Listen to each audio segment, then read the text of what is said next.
Hey, what's going on, guys? In today's video we'll be doing an in-depth analysis of Scented, Edgey, and Commandment. I hope to make this a series where I do in-depth analyses on different players and teams and some of the unique things that they do to place in tournaments. In this video we'll look at how Scented, Edgey, and Commandment deal with Surge, get refreshes, and choose layers in endgame. So let's get right into it. Scented, Edgey, and Commandment do many things to help their Surge, but one of the most important things was how efficient they looted their POI Misty Meadows. They always had cap mats and looted every building before the first zone closed in every game. This allowed them to rotate early to zone and control high mountains and large splits where they can get a large amount of surge damage. Even though a clutch headshot snipe can save a team from surge, Scented, Edgey, and Commandment only ran one sniper in the whole tournament.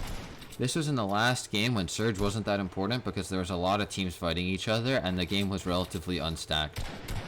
What we often see is teams carry snipers and end up missing too many shots on players around them and dying to surge instead of getting a guaranteed 20 or 40 tag that would keep them above surge. Scented, Edgey, and Commandment make sure that they use mobility over mats in mid-game. They would often use bouncers to rotate to the 3rd and 4th zones, and they were almost always using peppers on long rotates.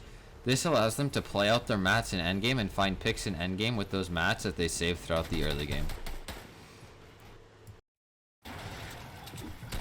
In every single game, Scented, Edgey, and Commandment looked and got a refresh in Fitstone. Because of their signature low ground playstyle, they're able to consistently build boxes under teams above them and spray out their floors. This would give them cap mats in almost every endgame, and this allowed them to be extremely consistent through all 6 games.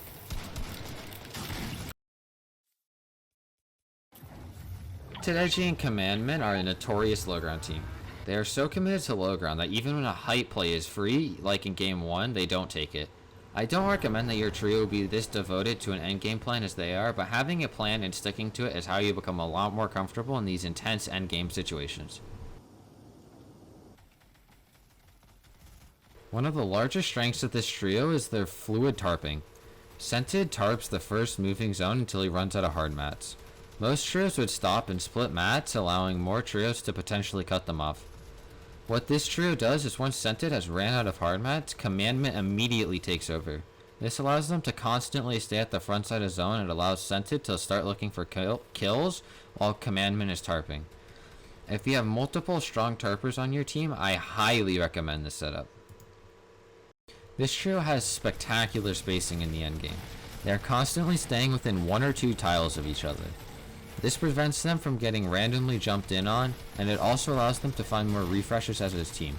This helps them especially when they have no materials. They aren't trying to jump in a box and make solo plays. They are looking to isolate a kill and get a refresh. With that being said, I want to thank you guys so much for watching this video. I hope you guys enjoyed it. Make sure to leave a like and subscribe, and expect another player profile next week. Peace.